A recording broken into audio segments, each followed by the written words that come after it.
Olá, sou o professor Carlos Roberto da Silveira Júnior,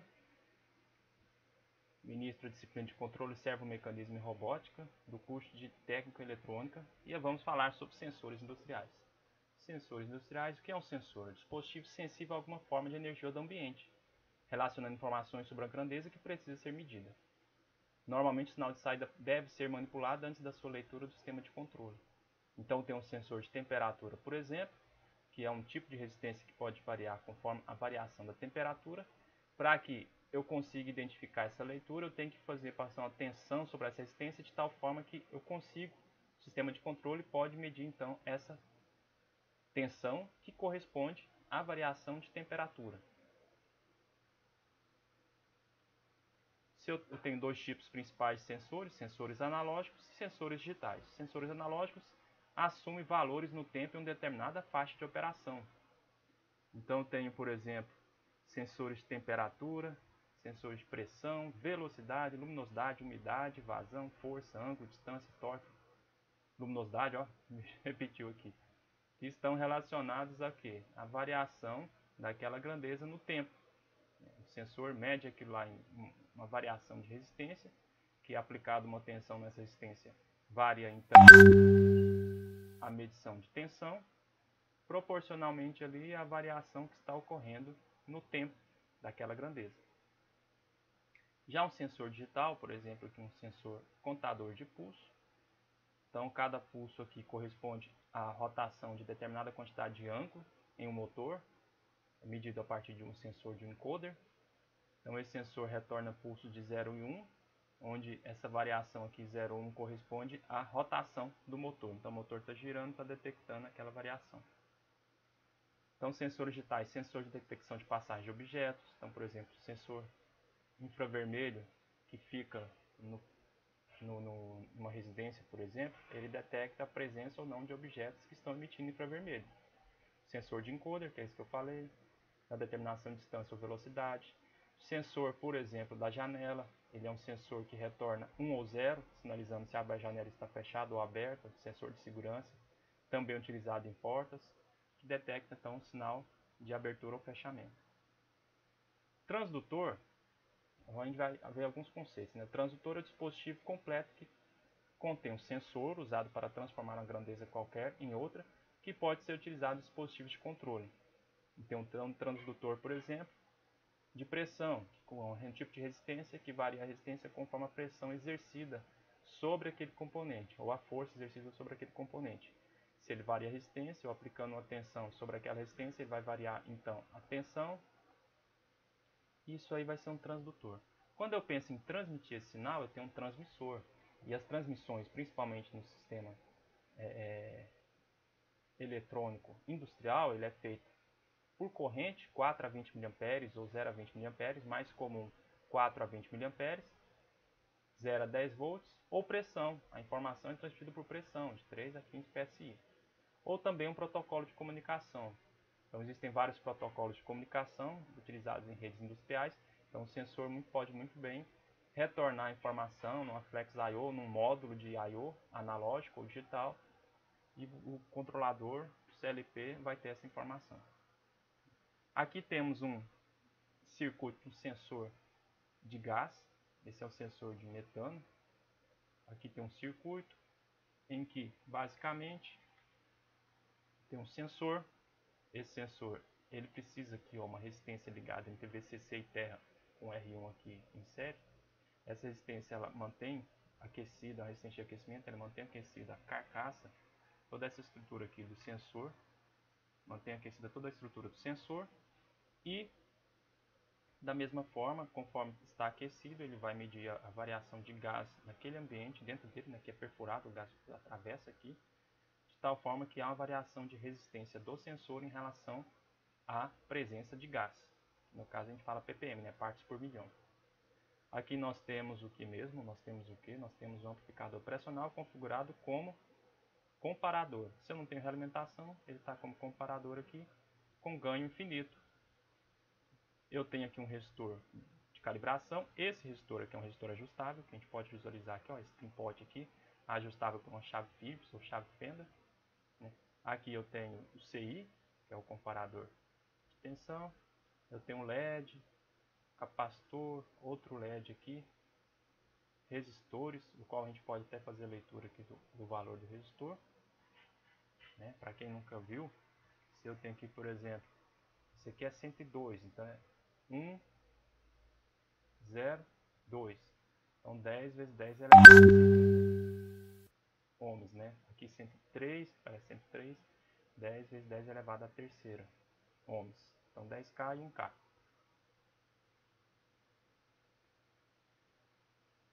Cadê? Voltar aqui.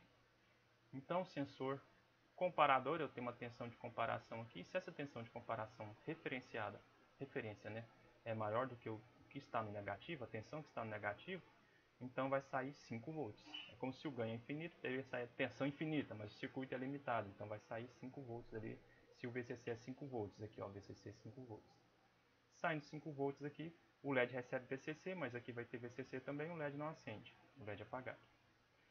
Já por outro lado, se essa tensão aqui no pino negativo é maior que a tensão do pino positivo, vai ter uma tensão menos infinita, mas o circuito é limitado por 0 a 5 volts que é a alimentação. Esse menos infinito, na verdade, vai ser o quê? 0 volts. 0 volts aqui, tem um VCC aqui no anodo, parte positiva aqui, e 0 no catodo, acende o LED. Então essa é a saída digital do sensor. Essa aqui é a saída analógica, que corresponde ao sinal lido pelo sensor. Beleza. Então isso é um tipo de saída analógico, vindo por aqui, ó, out, e digital saindo pelo comparador. Eu tenho dois tipos de saída. Por quê? Se eu quiser usar o sensor apenas para acionar uma saída conforme chegou nesse limiar, sinaliza para um controlador, sinaliza para um alarme.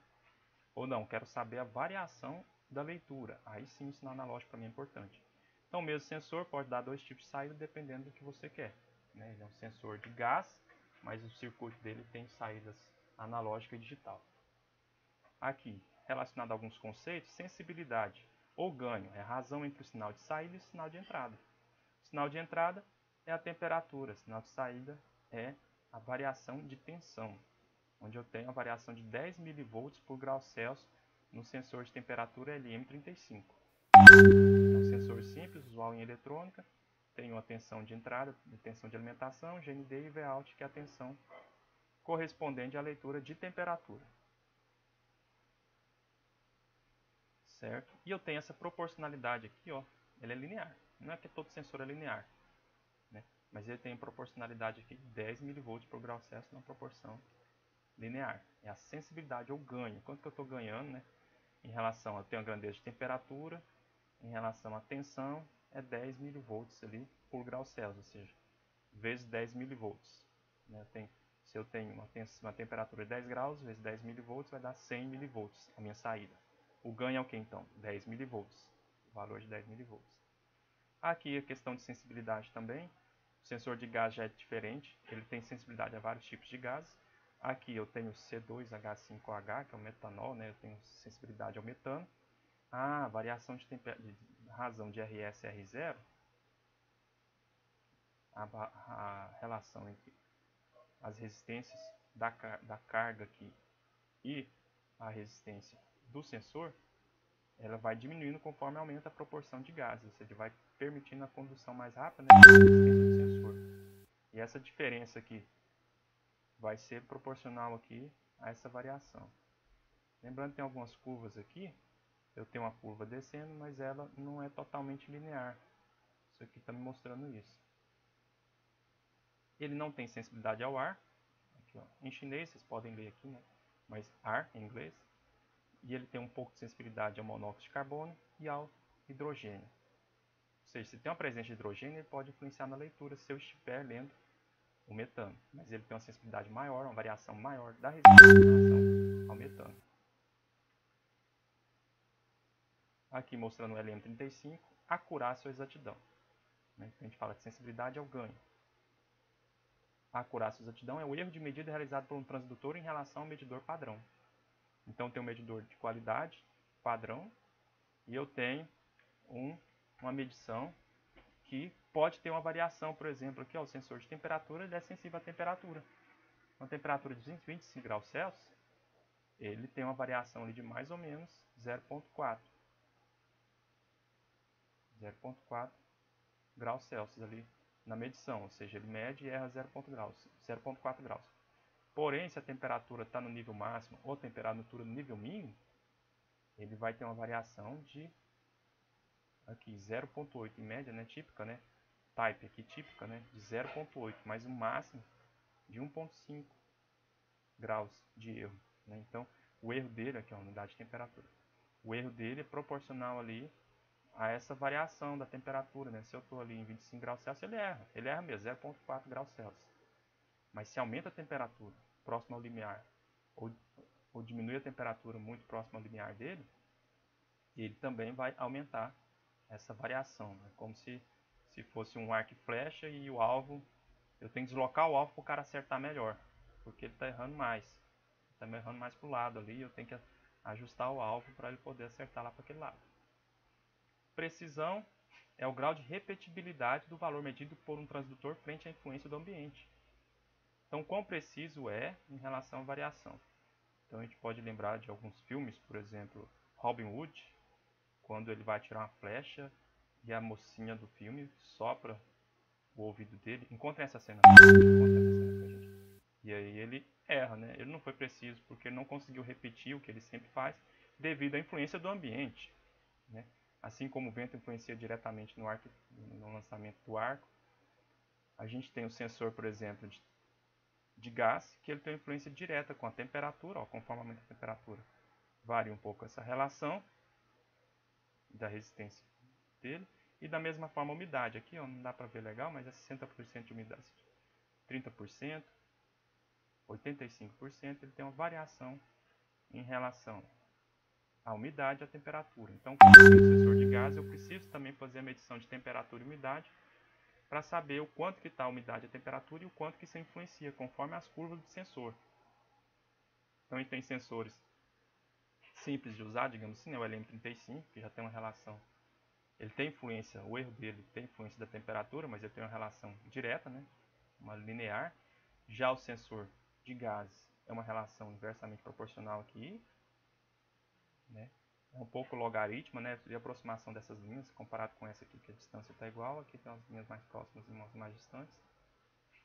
E, da mesma forma, ele tem uma influência direta ali com a temperatura e a umidade, que tem que ser levado em conta.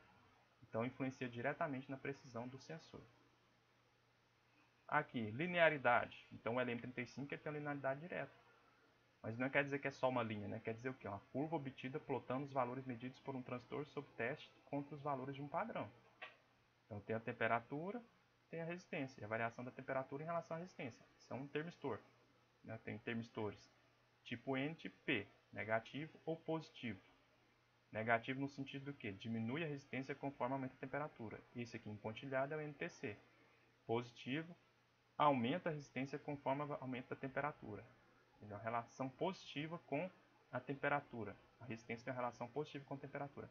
Já o NTC, a resistência tem uma relação negativa com a temperatura. Alcance. Então esse aqui já é um sensor de ultrassom. A gente vai usar ele, vocês vão usar também com outros professores aí de eletrônica, né?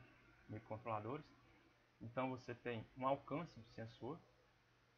Ele tem um alcance e não só em linha reta, uma vez que ele é som e o som emite pelas laterais ali, ele tem uma abertura angular de 30 a 60 graus e pode influenciar também. Então, se o objeto não precisa estar só na frente do sensor, ele pode estar na lateral. Esse é o sensor SRF04, é um sensor que mede até 4 metros de distância. Ele tem uma corrente típica de 30 mA, vai dizer, típica de 50 mA. A frequência de operação ultrassom dele é 40 kHz, lembrando que o audível nosso aí está a 100, a 10, 15 kHz. 15 kHz quem é bom de ouvido já, né? E o inaudível no ultrassom está acima do som, 40 kHz é usado por esse sensor. Distância mínima de 3 cm, bastante próximo do sensor, e a máxima, aqui está 3 metros, né, mas é para o RSF03. Esse é o SRF04, então ele mede até 4 metros. Então o alcance também varia conforme a especificidade do sensor. Aqui, por exemplo, a gente mostra estabilidade, que é a flutuação do valor de saída do sensor. Então tem um sensor, e aí ele vai ter uma flutuação do valor em relação à saída. Já a velocidade de resposta trata-se da velocidade com que a medida fornecida pelo sensor pode retornar a informação. Então, por exemplo, eu tenho uma velocidade de resposta do sensor de ultrassom de 50 milissegundos. Eu tenho que receber a leitura do sensor de ultrassom e esperar cerca de 50 milissegundos para os capacitores se recarregarem, para o circuito se reconfigurar. E da mesma forma, devido ao eco de obstáculos que não retornaram aquela informação no momento que você fez a leitura, mas retorna depois devido ao som, ultrassom, né, bate de um lado, bate do outro e retorna em você. Então, para omitir essa informação, você tem que esperar cerca de 50 milissegundos. Como é que funciona o sensor de ultrassom? Depois vocês vão ver na prática no Tinkercad, mas a gente tem que mandar um push de 10 microsegundos, indicando que eu quero fazer uso do sensor de ultrassom. Posteriormente, o sensor de ultrassom emite 8 ciclos de 40 kHz, 8 cycles sonic burst.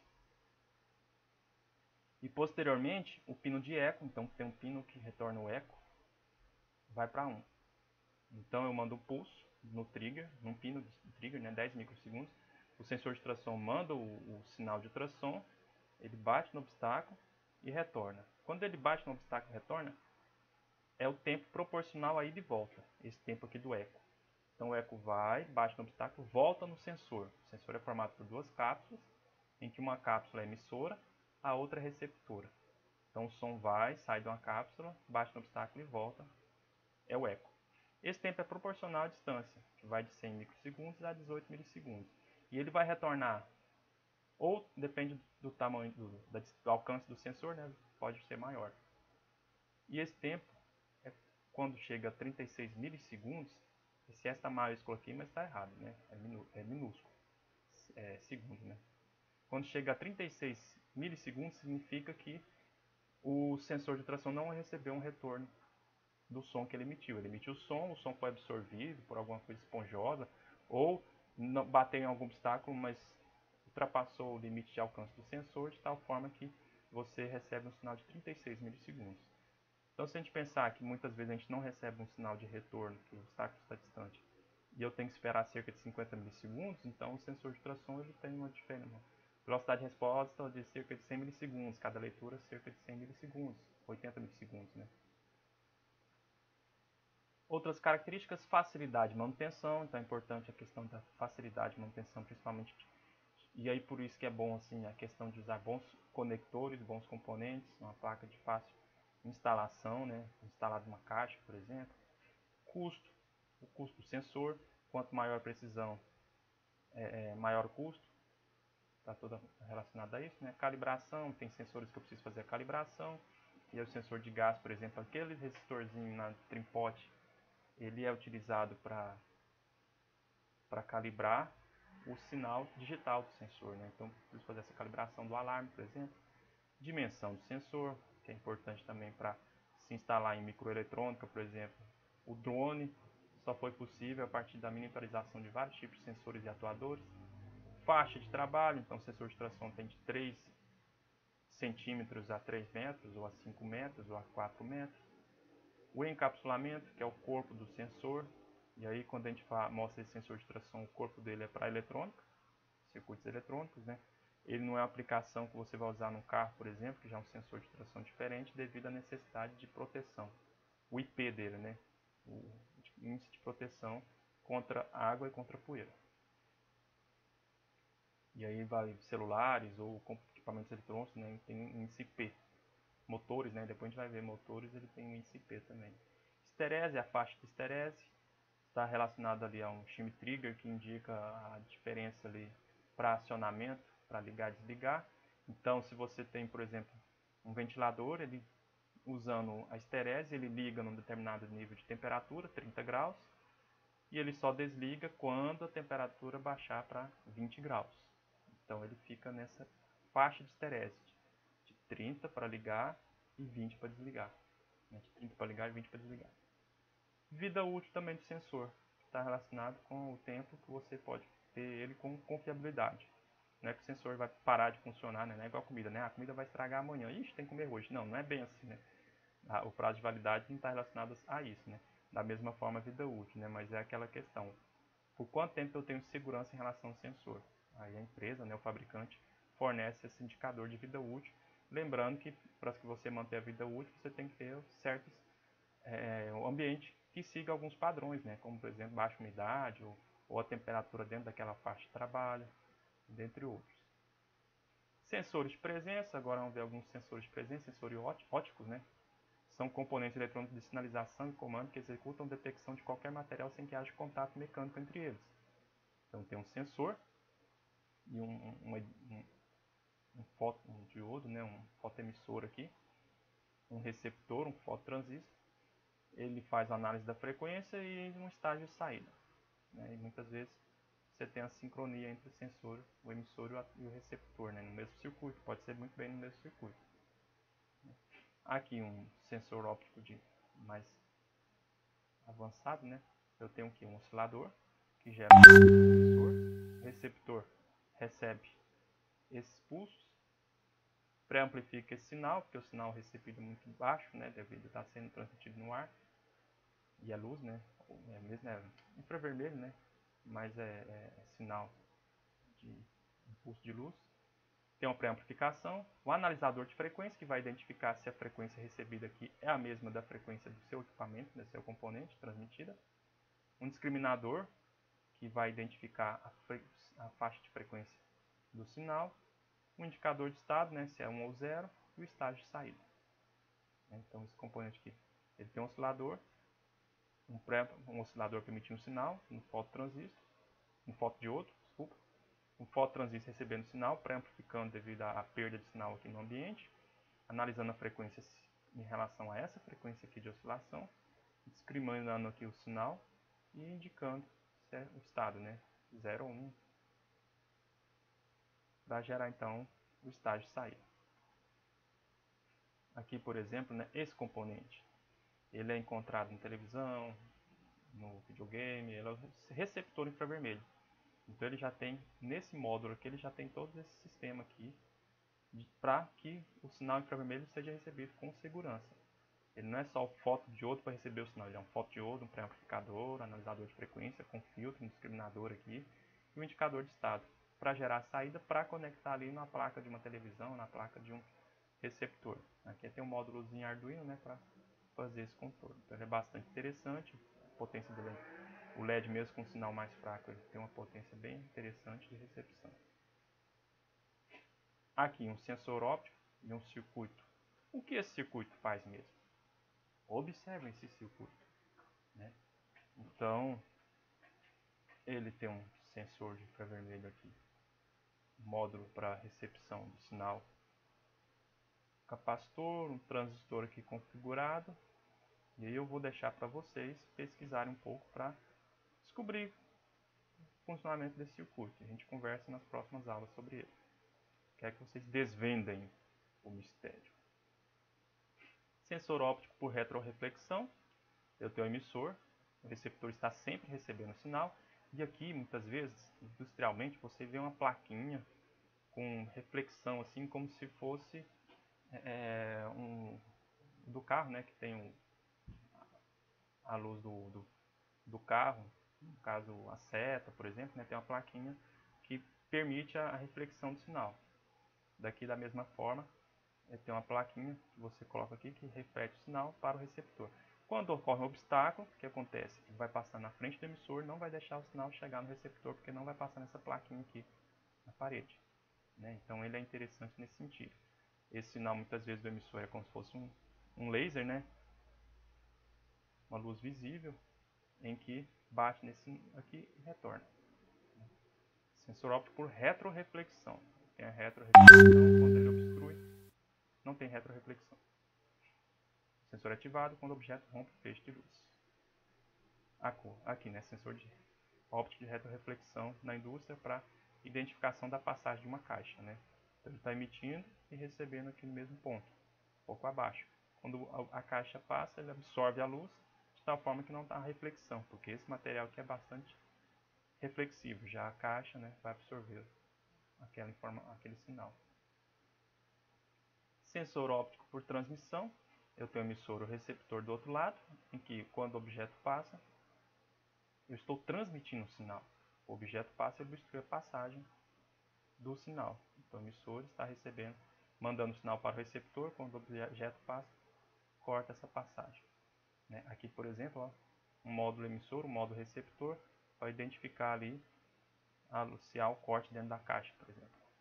Ou barreira de luz, sensor óptico por transmissão, barreira de luz, ou transmissivo, possui emissor e receptor montados em dispositivos separados. Ao serem alinhados, criam entre si uma barreira de luz. Isso é muito importante, sensor de barreira de luz, na questão de segurança também. Sensor óptico por reflexão difusa, eu tenho emissor e receptor, o receptor está aqui de boa, não recebeu nada, mas quando o objeto passa, esse sinal aqui, ele recebe esse sinal. A partir do objeto, o objeto reflete esse sinal, essa luz, para o receptor. O sensor óptico por reflexão difusa, ou seja, a reflexão difusa ocorre no próprio objeto, o qual passou ali no local. Aqui, por exemplo, eu tenho o sensor óptico por reflexão difusa, que quando o objeto passa, ele está bem alinhado aqui, os 3 sensores recebem a reflexão de um emissor. Aqui tem um emissor e um receptor, os 3 sensores, um emissor abaixo, receptor abaixo. Digamos assim, esse módulo aqui tem um emissor e receptor que emite sinal, mas não recebe. Mas quando tem um objeto obstruindo ao mesmo tempo aqui, eles recebem os 3 sensores ao mesmo tempo. Cabo de fibra ótica. Então, o cabo de fibra ótica também é utilizado para poder auxiliar na detecção de objetos. Eu tenho emissor e receptor aqui na fibra ótica. Pode usar como reflexão difusa, quando o objeto passar aqui reflete no receptor. Pode usar como retroreflexão, ele está retroreflexão aqui na fibra, 2 fibras, digamos que em conjunto, em que quando o objeto passa, ele corta essa retroreflexão. Lembrando que esse objeto é diferente desse, esse aqui absorve o sinal, absorve a luz, e esse aqui reflete a luz. Ou pode ser por transmissão também, em que eu tenho um emissor, passa aqui, fica obstruindo o sinal. Aqui só demonstrando um cabo de fibra ótica, aplicado em conjunto com alguns sensores ópticos. Fecha aí. Ao fazer a transmissão do sinal luminoso do emissor ao local onde se deseja detectar o objeto. Aqui, sensor de infravermelho ativo. Possui o mesmo princípio de funcionamento dos sensores ópticos do tipo barreira, porém utilizado em outro tipo de aplicação, como segurança em instalações prediais. Então tem o princípio mesmo de transmissão, ele tem aqui um transmissor e um receptor de sinal aqui, da mesma forma aqui transmitindo e recebendo. Então todo feixe aqui de infravermelho, se você pegar talco, ou maisena, não sei se maisena funciona, fazer igual os filmes, você vai ver os feixes de infravermelho. Não, de infravermelho não, vai ser os feixes de laser, Aqui mostrando um sensor de infravermelho passivo. Então esse é o ativo, eu tenho que ter um transmissor, um receptor. Esse é o passivo, e eu tenho um PIR aqui, que é o de infravermelho. Ele detecta a variação de infravermelho, aqui são as zonas de detecção. Você percebe que ele pode detectar até 12 metros, mas se você passar ali rente à parede ali, você consegue passar pelo sensor sem ser detectado. Aqui tem as características de detecção, que você pode apontar para ele detectar a 5 metros, até de 2 a 5 metros aqui, ou pode detectar o feixe reto, detecção reta, e aí você pode ajustar como será a detecção. É PIR, de pirotérmico, termopilha. Eu falo que é termopilha, que é o sensor que detecta a variação de infravermelho. Aqui, janela ou barreira de luz, que é utilizado para segurança, então a gente tem aqui um robô, e esse robô está trabalhando na sua área de trabalho. Caso a pessoa ou uma passagem de algum objeto obstrua algum desses lasers, o robô para, por segurança dele, mas principalmente por segurança se for uma pessoa. Ele não sabe se é uma pessoa, não é uma câmera, mas é uma barreira de luz. Uma barreira de luz que tem, por exemplo, na Eternit, na fábrica da Eternit, em que ele tem moldes de telha. Então o molde de telha vem a massa por cima, o molde de telha, a massa por cima, depois outro molde de telha, outra massa. Isso aí vai secar, e depois que seca ele tem que desmontar essa estrutura. Tirar o molde de telha, tirar a telha. Tudo por sucção, por ventosas. Mas se uma pessoa passar próximo ali é muito perigoso, porque é como se fosse um robô trabalhando. Então, se a pessoa corta um feixe de luz, né, a barreira de luz, ele detecta e a obstrução e para de trabalhar. E sinaliza alarme, claro, sinaliza alarme, quem é o mané, por que a pessoa, não, é porque eu tive um problema aqui, um acidente, mas ainda bem que a barreira parou. Não, é porque eu não sabia. Ah, não sabia? Então pode passar no RH. Barreira ultrassônica, e aí utiliza ondas de ultrassom, né, para detecção de objetos, né, tem emissor e receptor. É uma barreira de ultrassom mesmo, né? E aí, se tem um obstáculo, ele vai interromper o emissor, absorver o sinal. Da mesma forma, eu tenho um emissor, um receptor, se o objeto passa, vai influenciar no sinal, né, de recepção, de tal forma que eu consigo medir a distância do objeto, digamos a presença, a passagem do objeto, né. Barreira ultrassônica, né, funciona de forma a emitir o sinal de ultrassom e receber. Vantagem em relação aos sensores fotoelétricos. Aqui é o módulozinho SRF04, né, e aqui é um sensor de ultrassom industrial. O sinal não é visível, dificultando a sua percepção. E o sinal reflete no objeto sem formar um padrão visível. De tal forma que o ultrassom detecta, né, lembrando que ele abre um pouco o feixe, né, de tal forma que não é o campo visível. Né? Então a luz, a presença da luz de outros sensores ou a luz do ambiente não vai influenciar no sistema. E continuamos na próxima videoaula. Não percam!